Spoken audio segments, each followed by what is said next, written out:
Welcome, everyone.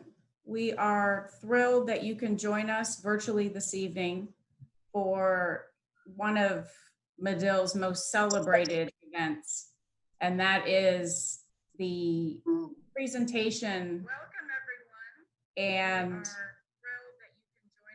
conversation with the winner of the James Foley Medill Medal for Courage in Journalism. That's Diane. His name is Azam Ahmed, and we're thrilled that he's here with us from Mexico City. And on behalf of the Dean and myself, as the administrator of the prize, and thank you to our judges, we welcome you to this presentation. First, I'd like to introduce the Dean of the Medill School of Journalism, Charles Whitaker, who will say a few words of welcome. Charles? Thank you, Belinda, and welcome to the 17th presentation of the James Foley Medill Medal for Courage in Journalism. The Foley Medal, as Belinda said, is one of Medill's highest honors. It's named for a truly courageous alumnus who was taken from us much too soon. The presentation of this award is our way of honoring not only James Foley's legacy of intrepid journalistic endeavor, but also an effort to highlight the amazing work that journalists around the world do, covering issues that should be of great concern to all of us. It recognizes journalism that exemplifies not just repertorial excellence, but that also exemplifies dedication to storytelling that ferrets out truth and shines a light on injustice, even in the face of the most difficult conditions and circumstances. I can't find my workbook. We're very pleased to present this year's medal to Azam Ahmed, the New York Times bureau chief for Mexico, Central America, and the Caribbean, whose gripping series on the homicide crisis in Latin America and its impact on US policy is a perfect example of the sort of daring reporting and enthralling storytelling this award was conceived to showcase. Before we hear from Azam, however, I'd like to, about his compelling story, allow us to take a moment to show you a brief video that'll tell you more about the Foley Medal and its namesake.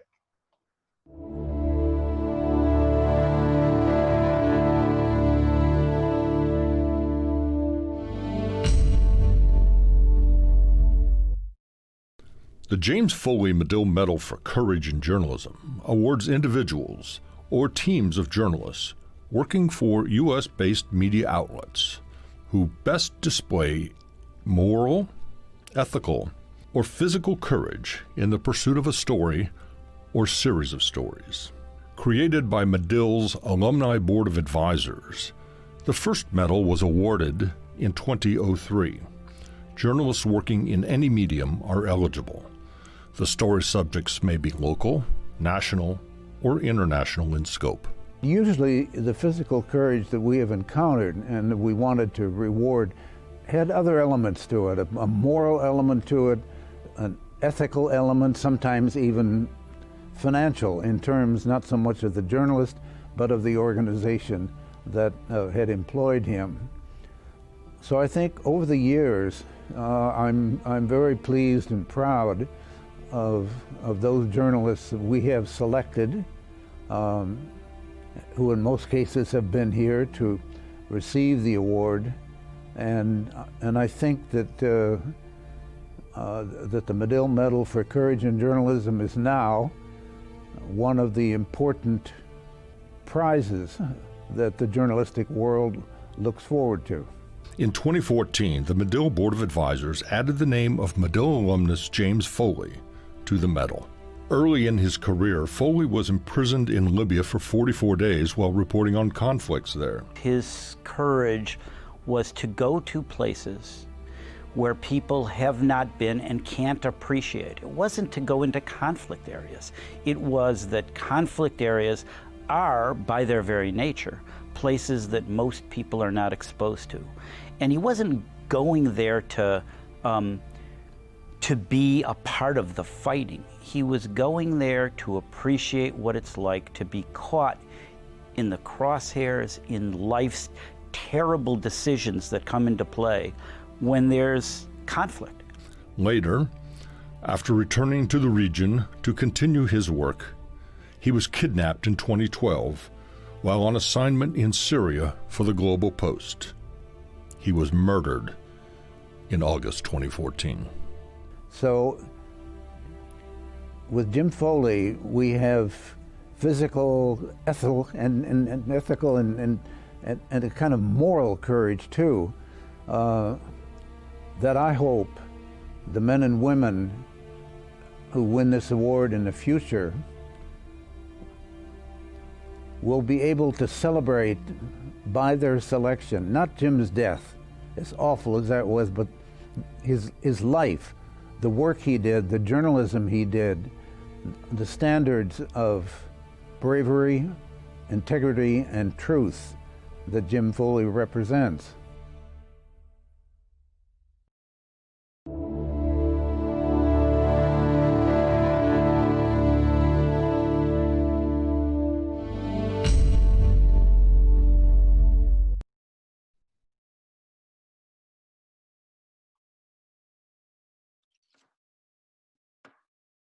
We are honored and privileged that Jim's mother, Diane Foley, is with us this evening, in addition to her husband, John, and her son, John.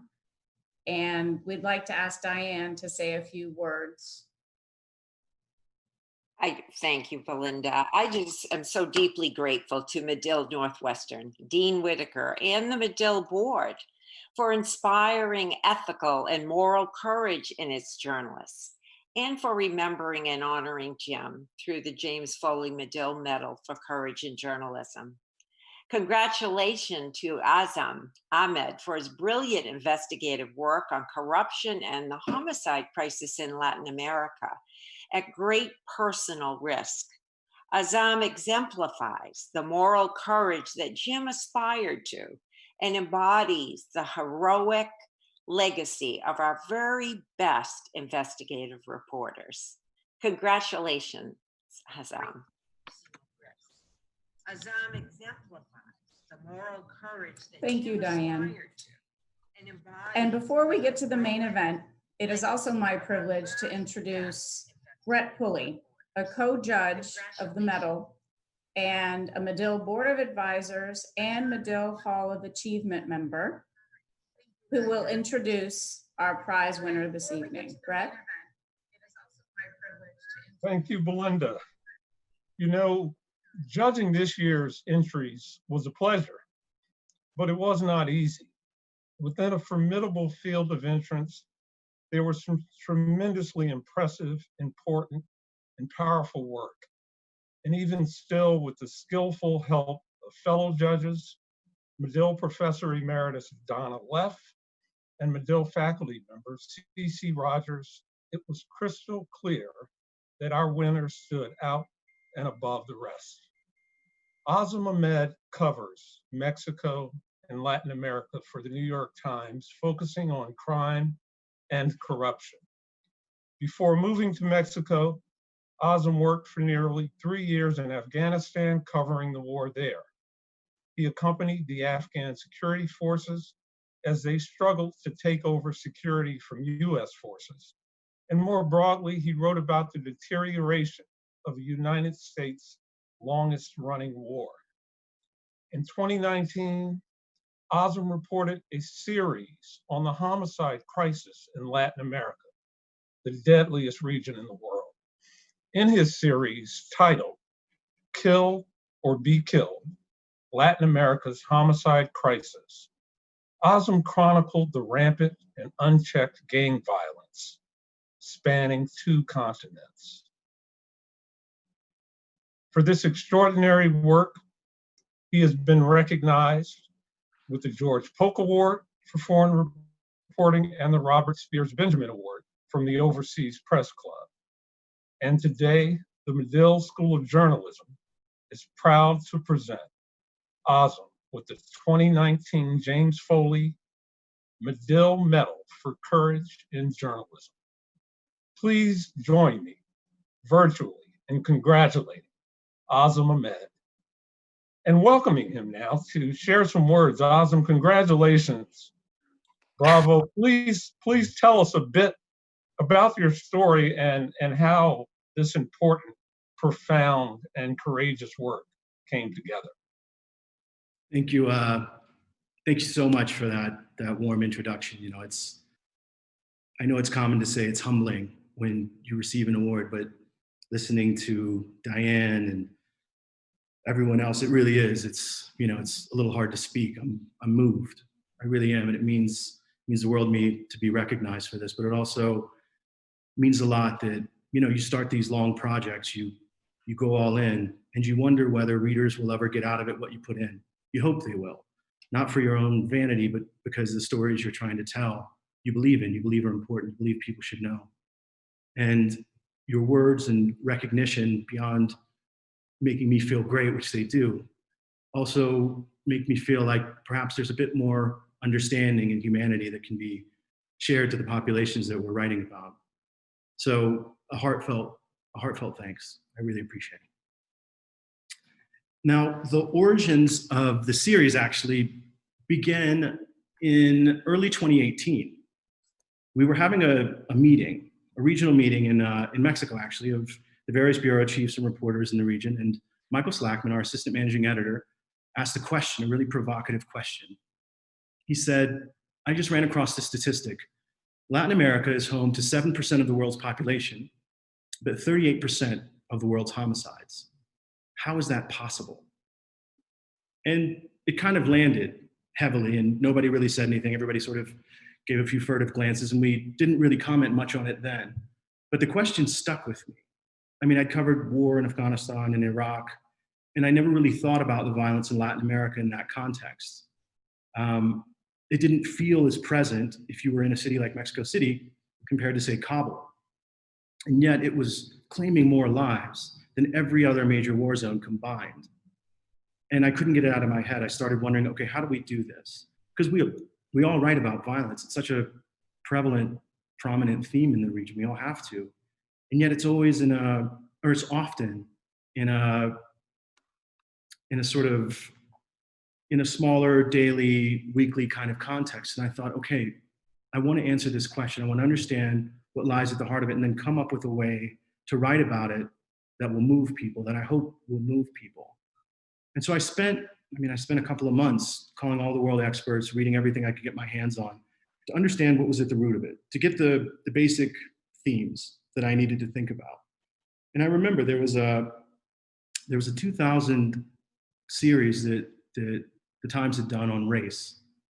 And I remember that always stuck out to me because it wasn't just stories that you'd all heard, that we all knew about race and racism. I feel strongly about stories in violence and race and poverty that you have to surprise readers. You have to show them something they don't already know, because otherwise you lose them. Otherwise they roll their eyes and they say, yeah, don't we already know this, and move on. And the thing about that series was that there were really human stories at the heart of all of it. Every single one of those individual stories stood on its own. It's just a remarkable story. And I thought, that's my bar. I want to take all of this empirical evidence that I've gathered, all of these ideas and themes that explain to us why homicide is so bad in this region, and then sync it up with a story, something that people can follow, that if this were just a story published on its own, readers would still want to look at and engage with and feel moved by in the best case scenario. So I started thinking, along with my editor, Greg Winter, who is brilliant, how do I do that? And as I looked at all the different themes, I saw, okay, state violence is a huge problem. You don't need to leave Mexico to see that. Security forces kill and disappear people regularly. They're deadly. And that is a contributor because, as I think we all know now from research, violence typically leads to more violence. So that was one theme. And I was like, I need to figure out how to cover that. Another thing I wanted to explain to readers is how entrapped the youth are in these cycles of violence. It's to the point that even if you don't want to be a part of it, you get dragged into it, whether you like it or not. And I was like, okay, that's going to be another theme, just how entrapped people are. I thought, we can't ignore US complicity in the crisis in this region. US has a lot to answer for in the bloodshed in Latin America. And I thought, well, first and foremost, it's US guns. Our gun policy not only becomes an issue when there's a Newton School massacre, but when there are shootings throughout Latin America, very often the guns are tied back to the United States. So I thought, okay, that's another theme. The murder of women. Coming from Afghanistan, I thought you know, the way women were treated there, it was hard to stomach. And so when I came to Latin America and I saw women political leaders, business leaders, I thought, oh, okay, well, maybe it's not as bad as Afghanistan. And then I started looking at the numbers and I was like, oh no, it's far worse. In terms of how many women die and the reasons they die for, it was devastating. I think in some ways that was the hardest story I did last year, because it was about femicide, when women are being killed because of their gender, typically by former partners, spurned lovers. So I knew that was going to be another story. And so as I started to think about these themes, I had to figure out, okay, what country represents this? Because you could really do any of these stories in any of these countries, at least the 7 deadliest countries, the Mexico, Guatemala, Honduras, Brazil. And I slowly began to say, okay, I want to focus on being trapped in a cycle of violence in Honduras. So on a trip to Honduras, and my editor knew I was going to be looking for stories in these particular countries that would resonate. So I was in Honduras trying to track the origins of the migrant caravan. What had created this surge of migrants leaving Honduras, coming to the United States, numbers that were larger than what we'd seen before. And in the course of doing that, I said, you know what, I'm going to stay in Honduras for another couple of weeks and figure out maybe if there's a narrative here. And I was talking to a local journalist who became a good friend of mine. And he mentioned a neighborhood where the individuals there had been in a gang and then decided they didn't want to be in a gang anymore. They were done with it. They hated the lifestyle. But because they had decided they no longer wanted to be in it, they were attacked by all the gangs that surrounded them, literally surrounded them, and had no choice but to essentially become a gang themselves. So I went to this neighborhood. I had someone make an introduction, and I asked them, can I do this story? Can I come back? And can I live with you for a couple of weeks, basically, to tell your story? We talked about it for a while, and ultimately everybody said, yeah. I explained to them what the idea of the story was and also what the idea of the project was. And I think living under the circumstances they were living under, they agreed. And that launched the first story of the series. I and a photographer lived there for 3 weeks and witnessed almost everything we reported firsthand. And it's, you know, I have to say, it's like, I don't look at what I did as heroic. I look at the people whose lives I'm writing about as people who don't have the luxury of winning awards or being called brave. They live through these things day in and day out, and most of the time it goes completely unnoticed.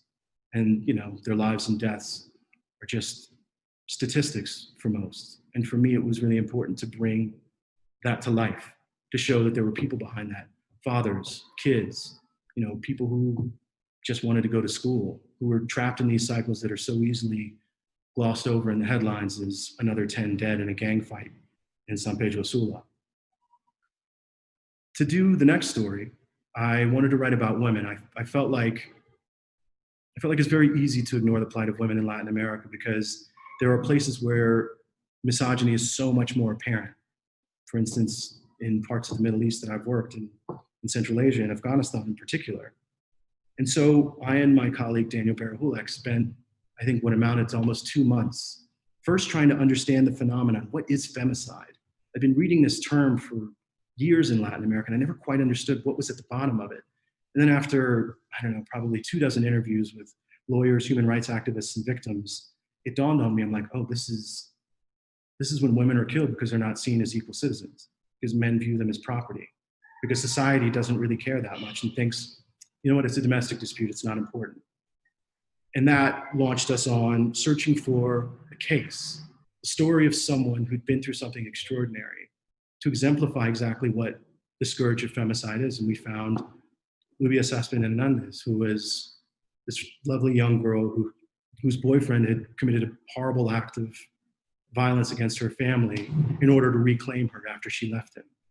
And that story carried on for months. I mean, I want to thank the New York Times for the luxury of the time they gave me, because from the moment I met them, they were living in utter fear in the same house where this horrible homicide had occurred. Months later, while I was still following them, they decided to take the brutal and difficult journey to the United States to flee, because the judiciary in Guatemala decided to let her father's killer, or her mother's killer, out of prison after 4 years. And then ultimately to go and actually see them somewhat settled in the United States.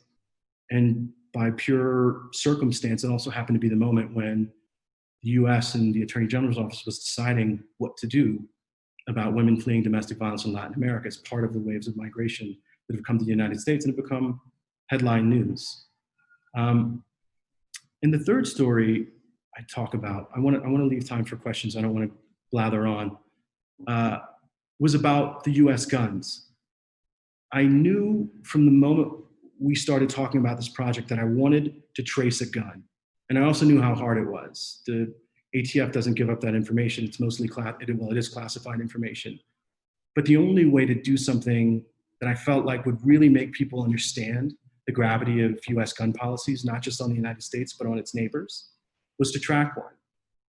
It just so happened a source that I built 3 years earlier through reporting had access to that information, listened to what I had to say, why I wanted to do the story, and ultimately gave it to me. And so Tyler Hicks and I spent a full month on the ground in Jamaica, not only tracking this gun, but talking to the victims of the gun, and then ultimately talking to the family of the man who used the gun to kill all these people. It was, I mean, I think if any of the stories that I did last year, it was the one that I least expected to pull off and was probably most gratified that we did, because we were able to give 360 degrees of the life of a gun coming from the United States, an anonymous weapon that claimed the lives of almost a dozen people, including the person who used it. Through the course of the year, there were also breaking news moments. There was the horrible murder of Mormon mothers and their children in Mexico that I think gripped international attention. And I remember the morning it happened, or the evening, the day it happened, I wrote a story the night before talking about what had happened. And the next morning at 7 a.m., I got on the phone with my editors and they said, we should make this a part of the Violence Project. This is, what can we say about this? What can we say about this that elevates it to the point of incorporating into this like very structured kind of project you have? And I remember thinking that this can happen to anyone. If innocent women and children can die, I mean, violence is such that I think it inures populations to it. I don't have to tell anyone at Medill how it feels in some areas of Chicago, where I used to work. You go to some places and kids don't think they're going to live very long. And in a place like Mexico, it's so common. I think the communal rhetoric is, well, it just happens to people who commit crimes. It just happens to people who, they have a phrase like, los que andan mal, those who take the wrong path are the ones who get killed. And this was an example of, no, it's not just them. When violence goes unchecked, and it's just the supposed bad guys killing the bad guys, it isn't just them that gets killed. When a society doesn't have a rule of law, it doesn't have a way to check this or create justice, innocent women and children, perhaps no better example of which were the Mormons, wind up dead. And so, I raced up there with a photographer, a fantastic photographer, and we spent several days working, basically 20-hour days trying to get to the bottom of what happened. And in that situation, we actually managed to figure out, in some ways, more than what the authorities had figured out. In some ways, because of war zone experience, we found shooting positions that the guys had used, which changed the narrative of what had happened.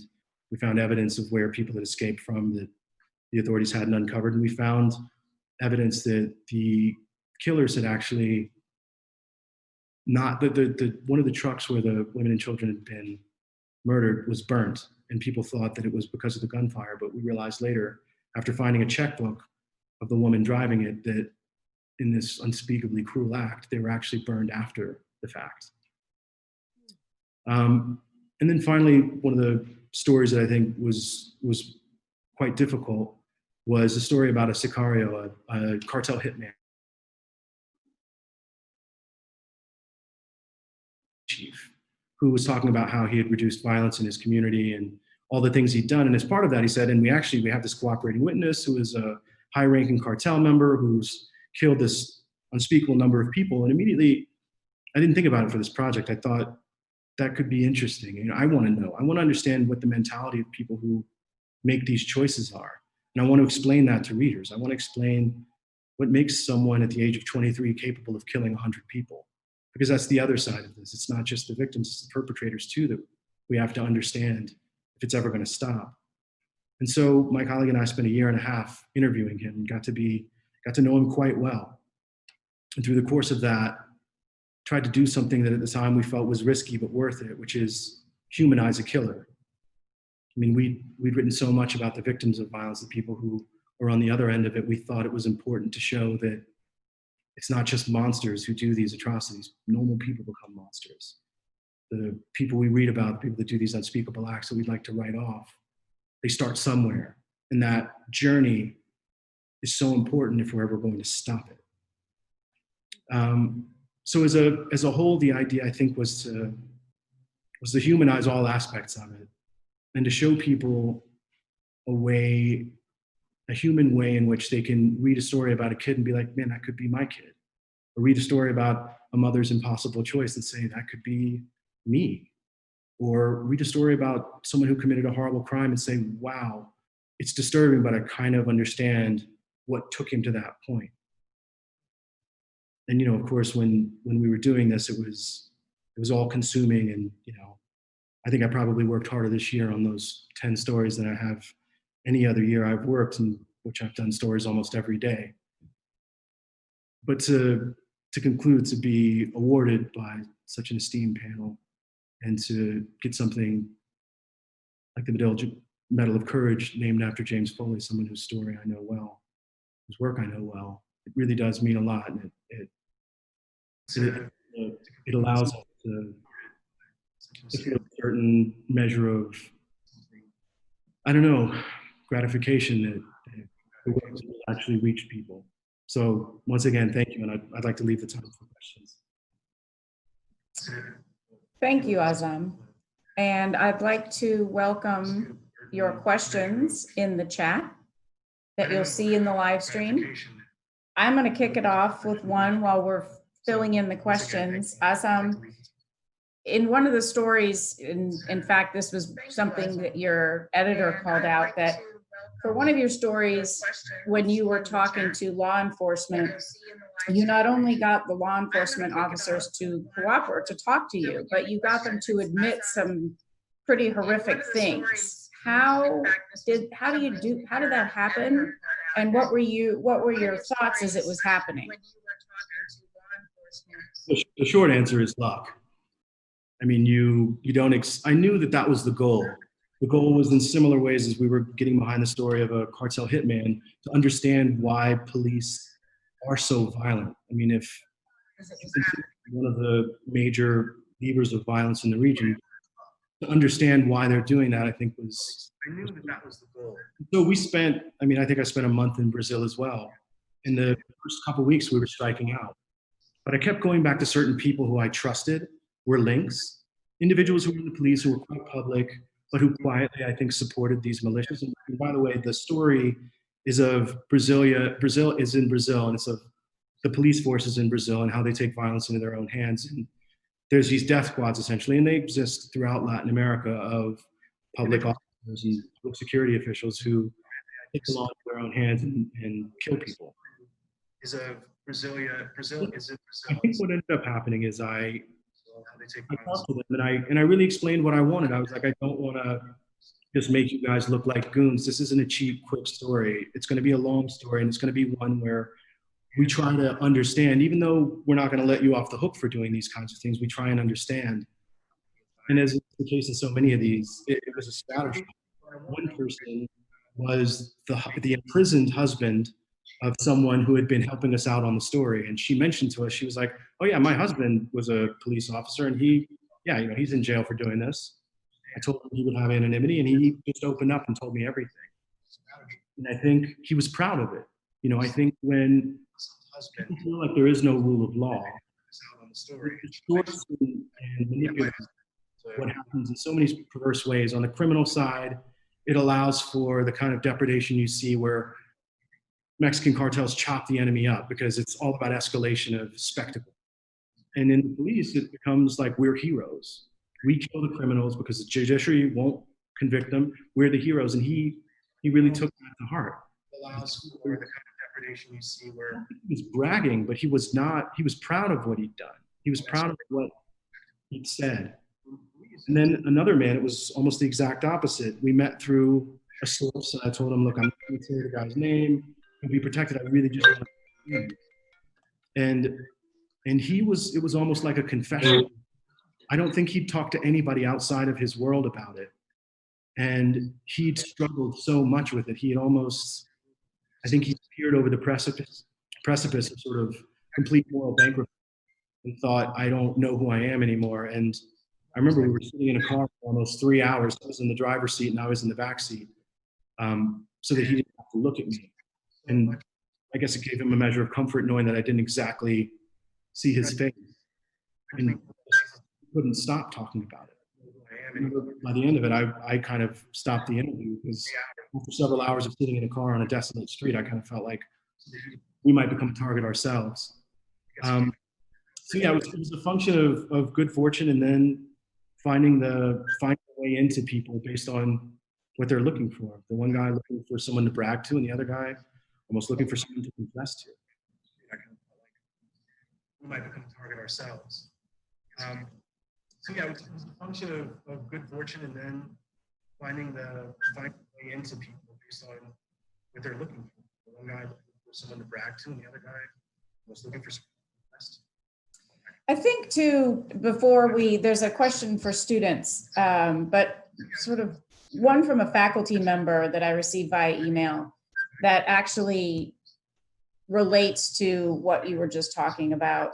How do you balance your reporting with this important story with protecting the safety of those sources? To your point of being in the car and wondering after several hours if in fact you were putting the whole car in danger. How do you strike that balance, and how do you know with this important story with protecting the safety of that's something that keeps happening. being in the car? I'm not endangering the very people whose stories I'm trying to bring to light. Stories I'm trying to bring maybe a measure of grace to. I think part of it is experience and a clear communicator explaining, like, look, this is what I plan to do. This is how I would like to do it. This is what I think the merits of this story are, and then not pushing them. If they don't want to do it, there's no way I'm going to drag them into it. This has to be completely voluntary. And the other is, we call it spidey sense. It's something I think you refine over years of doing this, and I think living and working in a war zone for years helped. A sense of when things were getting more dangerous, not overdoing it, getting what you need, instead of always going for what you want. I mean, all reporting like this is logistics. How long in a place, where you stay, the arrangements you make. I mean, in Honduras, if you don't get permission from everybody, and I'm talking MS-13 and the 18th Street Gang to be there, you're not allowed to be there. You can't just rock up with a 6'3" white guy photographer and say, hey guys, can we tell your story? It takes a lot of logistical planning to do. And it was like that with each of these stories. And I think the only reason I had the wherewithal to do it in some respects was because I'd spent so many years, trying to write about Afghan forces. You want to know about a logistical nightmare, try going out with Afghan forces. Who are you going to be with? What are you going to eat? Where are you going to sleep? You're going to be somewhere to sleep. It's all of these things. And I think sometimes the only way to mitigate risk is to plan it to death, plan it within an inch of his life, and understand that in all likelihood, you're still going to have to deal with aces and bogeys along the way. All of these things. We have a question about the hitmen that you interviewed, and what are some of the emotions you experienced as you're trying to sort of strike that balance between humanizing these men and also telling their stories? The hitmen that you, what are some of the I guess when we say there's a balance to all reporting, this is what we mean. For me, I knew something people to say. I knew that there was something more than just the simple, easy answer that these are terrible people. And listening to their stories, that stuff emerges. If you actually listen to what people are saying and where they're coming from, maybe not once. And the thing is, if I'd only been allowed one time to interview this hitman, I wouldn't have done a story. I needed to talk to him over the course of a year and a half to find the space in between the lies. You ask somebody to tell you the same story 10 times over the course of a year and a half, it inevitably changes. The thing is, okay, this person's not telling me the truth about this, or this person is telling me the truth about that. And so revising his testimony to find the elements that felt the most to us like truth and were honest. Like when he broke down several times and sobbing about some of his murders, he did that over a year and a half. Every single time we brought it up, that wasn't staged.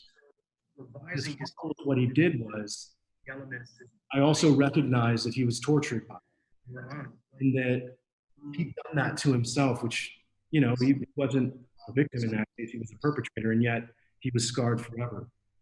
I think for us in the writing, it really mattered that we show all the horrible things unvarnished that he'd done.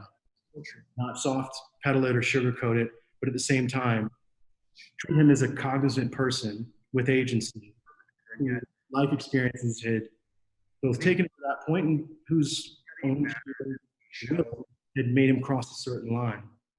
So I think it's hard, and I think a lot of that happens in the editing. You have editors who say, nope, don't say that. That's not, you're going too far, or you're not holding him to account as much. People who aren't as close to it really help you, but morally, I think it was more, that was one of the last stories I ended up writing, and I think the moral damage of the whole thing is the idea of so much senseless death and all the horrible things had left me with this real desire to understand what is behind it. Why would somebody do these awful things to fellow humans, especially innocent people? One of the last stories I ended up writing, and I think the moral damage. We have another question that actually is a perfect segue because it speaks to the relationship that you have with your editor, and how does that relationship work? And to your point, as he's trying to work with you on your story, and you're the one who was there and you lived it, and then they have to represent the organization and protect you. What's that relationship like? I mean, I have the good fortune of having worked with this editor for a while, and he's the best editor I've ever worked with, and he's one of the best editors at the New York Times, and I think any organization I've worked with. Organization and protect you. What's I that think it is my tendency. I have a desire when I do a story like this to go all in. I don't like to sit on the sidelines. I don't like to sit in my hotel room. It's not participatory in any way, but it's verite. Shootouts that we actually witnessed. We saw them and ran with the subjects that were being shot at. And so I think he understands and trusts me because we've been in enough scenarios where there's been danger and there's been a need to sort of mitigate risk and make difficult calls in the field. He knows I don't want to be a cowboy. I don't want to take risks just for the sake of taking risks. He understands I have a governor, so to speak, on what I am not willing to do. And then it's a constant conversation. Like with the Honduras story, I was literally in touch with him over WhatsApp the whole time. With our security people, I was sending them locations so they knew where I was in case something happened. I mean, he basically had the entire story before I ever got back and even started writing it, because I was giving him details like, oh man, they just shot at us. Oh man, like they're approaching the block. Oh man, we just ran into this top MS-13 leader and he said this. So that's part of it as well, constant communication, so that, you know, he can make calls that maybe I'm not in a position to make. Like, you know what, it's getting too hot, I need to get out of there. He did that once. I was to write about the migrant trail and people coming from Guatemala and Salvador and Honduras in the United States. I actually spent 3 days walking with migrants and sleeping with them. He can make calls. On the third day, so many crazy things had happened. I wanted to keep going, and he said, no, you're done. This is over. You have enough to write a story. There's no need to take any more risk. And I was like, okay, thank you. I'm glad you said that, because I could have kept going and probably wouldn't have made the story that much better. But I think it's the practical kind of what's needed, what's wanted, and what's unnecessary. And you're constantly making spot decisions, you know, calling audibles in the middle of an assignment to navigate that. In fact, that answers, actually, Diane had a question, and you addressed it just now, but in addition to constantly relaying your location and through WhatsApp, how do you protect yourself when it's just you? In fact, I mean, usually, not in Brazil, I don't speak Portuguese. I speak Spanish. It was always just myself and a photographer. I was fortunate to work with one of the most experienced photographers in the world in conflict, which is Tyler Hick, who's a dear friend. So you find a rhythm between the two of you. Who feels, I always, when I'm running a team in the field, I always go with whoever's the least comfortable. That's who we go. In Afghanistan, if you're in the middle of a firefight, and anybody on the team, from the translator to like the chaperone that the Army's assigned us, anyone doesn't feel comfortable and wants to leave, we leave. There's no questions, there's no pressure. And so one answer is, whoever feels uncomfortable, they're the ones who dictate the terms of how far we go. How I protect myself, I think it's spot calls. I think it's kind of logistics. I figured out, okay, where can I live where I will get access to everything that I need to get and also have a modicum of safety? Whoever feels like, how am I leaving? Am I leaving at the same time every day? Am I making myself exposed? Who am I with? Am I spending too long in one location? I mean, times when I was in Iraq, I remember this Iraqi family made this feast for us in the middle of, when ISIS was literally about to take over Erbil. And I remember sitting there and we were in the middle of the meal and I talked to my photographer and I was like, we got to get out of here. We've been here for so long. It was a spidey sense. And so we apologized profusely because it was so insulting to this family that it probably slaughtered one of the few chickens they had to feed us.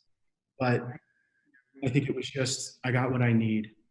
And as much as I try not to be disrespectful, I also have the responsibility of the people who I work with their life. And similarly, I can be a target, especially in a situation like that. And if I'm there, I put all the people in that Iraqi village in danger as well as a foreigner. So I think a lot of times it's just spot calls and being overly cautious in moments. If you're already pushing the envelope in terms of the risks you're taking, there's no need for being overly cautious in the moment. I put all the people in that Iraqi village. We had a question in the chat, and this is good because we have a lot of students in the audience. What would you recommend, or how does someone get into, you're at the New York Times, you've had an illustrious career still at a very young age. How do you, as a student, and you want to be an investigative reporter, what are your tips? It's such a great question. I'd be lying if I said some of it wasn't luck. The meaningful portion is not putting the ball at the wrong time. That's obviously no help to any students. So I would say for students, it's, I'll tell you a story. The best advice I ever got, or some of the best advice I ever got. I was covering finance in Wall Street in New York, which was a job that wasn't well suited to my interests or personality. But I remember I dug in and I did it because I thought, it'll help me someday. It'll engage me and I'll learn about financial markets, et cetera. And then came a moment where I've been covering it for almost 2 years and 2 jobs came up. One was my dream job, which was to be a war correspondent, but it was at a time when nobody was really paying attention to the Afghan war. Internally, it was kind of like, who can we get to go to Kabul sort of discussion.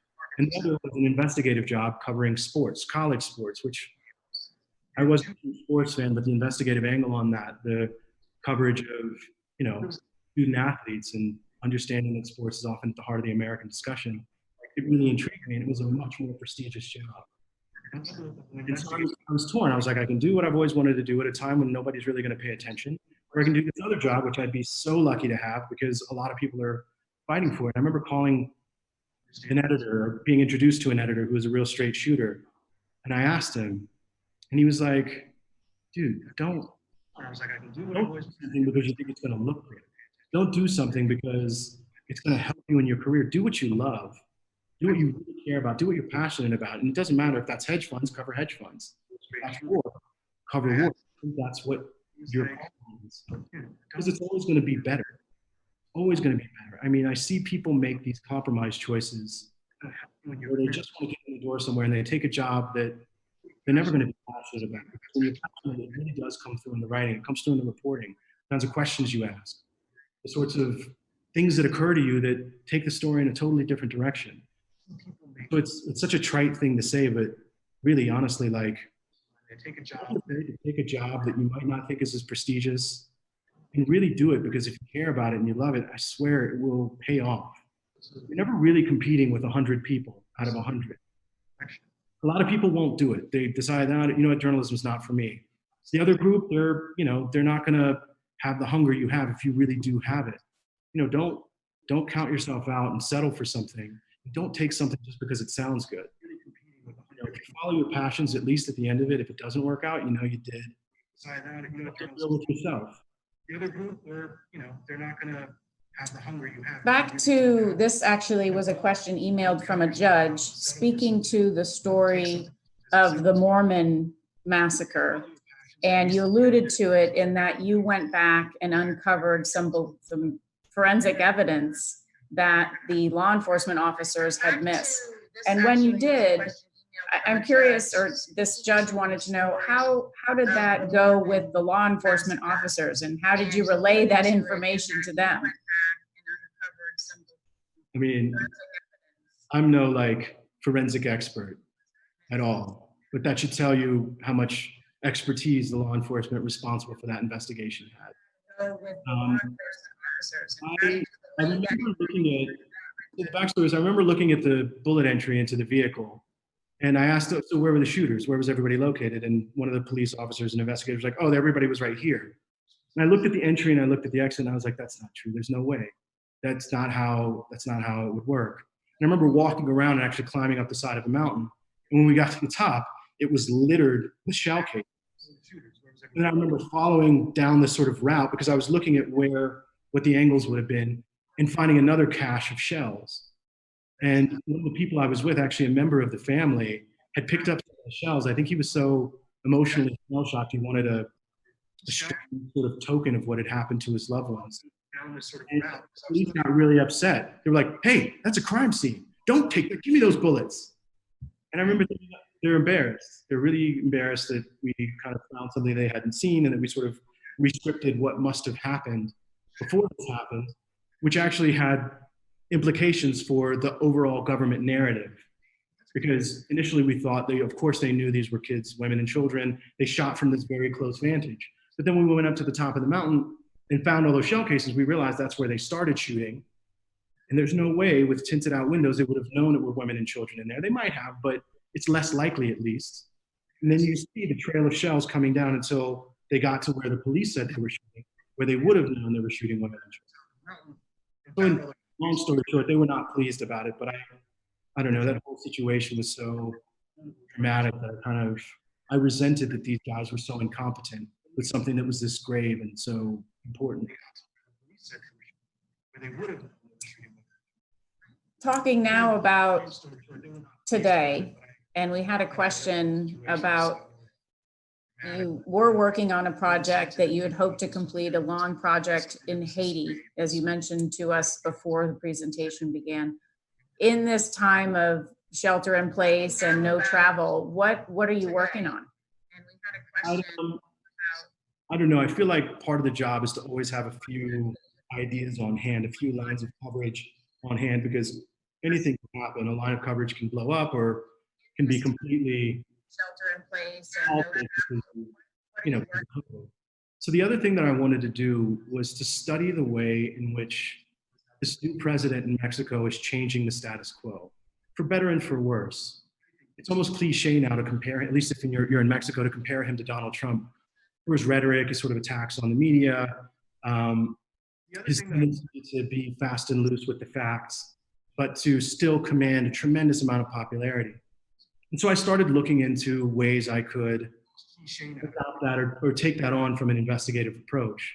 So one of the first stories we did, I think all of us, at least reporters, by around March, had seen and heard about enough deaths that we knew the government figures were hopelessly low.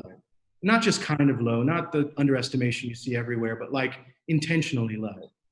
And it's a really hard thing to prove because it's those numbers and governments are loath to lie about figures. And so I started working with trees of sources. I mean, I've been in Mexico now 5 years, so I have sources in various parts of government. And if a source turned up who had information that was being maintained by the city government that showed the death toll that they had gotten was 3 times higher than what the federal government was reporting. It was such a bear because I actually had to risk COVID to do it. None of these people would meet with me in person. So I got this database and I knew this is amazing, but I need at least 2 more people to confirm that this is real because it's so explosive. It's going to create a massive a massive problem for us if anything in this is wrong. So it took me several weeks with that data to find 2 other sources that I had to confirm the information. So we ended up with the story, but that was one of the ways in which we could kind of talk to the government manipulates facts and the truth, and at the same time make it relevant for the moment we're living. Because I think the other challenge for a lot of us covering COVID is it's a global story now. My piece of Mexico has to compete with the most intense and difficult story they did in Italy. If they don't have places to bury people in Italy, of course they don't have places to bury people in Mexico, and it's not news. We all know that now. So how do you create something that is distinctive, tells people about what else it is that's unique about this crisis and the ways in which it's making governments respond? And I went on long-winded, but the short answer is you pivot. In a moment like this, I always look for the space between what is public knowledge and what's real, and try and find the stories in that gray space between. I can imagine there's no shortage of stories coming out of Mexico City and or Latin America. After, I guess, in conclusion, as we wrap up, are you planning to go back to Haiti once this whole thing settles down? What's your mission? I can imagine there's no shortage of stories. The truth is, I'm not sure. Right now, Haiti is still very. A colleague and I spent quite a while building groundwork to do a series that we felt could be meaningful. The same uncertainty that hovers over the world right now is what hovers over journalism. And then to answer your question, my journalism specifically, I don't know what Haiti's going to look like next year. I don't know if travel around and going in and out of these places is even possible. It's been interesting. I've had like not heated discussions, but deliberate discussions with my editors saying like, listen, there's an inherent amount of risk we have to be willing to take as journalists. You can't report from your desk, especially on something like this. If I hadn't gone and met that source in an office, I would have never gotten that leak. If I hadn't gone into this neighborhood or that neighborhood, I wouldn't have seen firsthand what it looked like. At the same time, institutions and individuals have to balance their own safety. And we just don't know what the world is going to look like next year. I would love to resume coverage of Haiti and go back to that project, but it could very well be that we're still grounded in a lot of the field reporting that I think might not be possible. So for the time being, I'm kind of, as I was saying, I kind of have a few different ideas in my pocket in the event that things change, circumstances change, there's something else I'm interested in or I feel moved by that hopefully can come to fruition in whatever climate we inherit. For the time being, That's excellent. And we will be following you closely and hope that you will be able to get out there and do your craft sooner rather than later. And I want to thank Diane Foley, John Foley, Dean Charles Whitaker, and Brett Foley, our judge, for joining us this evening, in addition to the many people who tuned in virtually. And I want to encourage our viewers to stay in touch with Medill through our social media platforms on Facebook and Twitter at Medill School, because we are hoping to do several of these journalism webinars in the next coming months and into the fall. And we hope that you will connect with us, follow us, and join us for a webinar in the future. So thank you very much. Thank you so much, Azam, and congratulations again. We were honored to be able to have you with us today. The honor is all mine. Thank you so much. It means the world to me. Thank you. Thanks, everyone.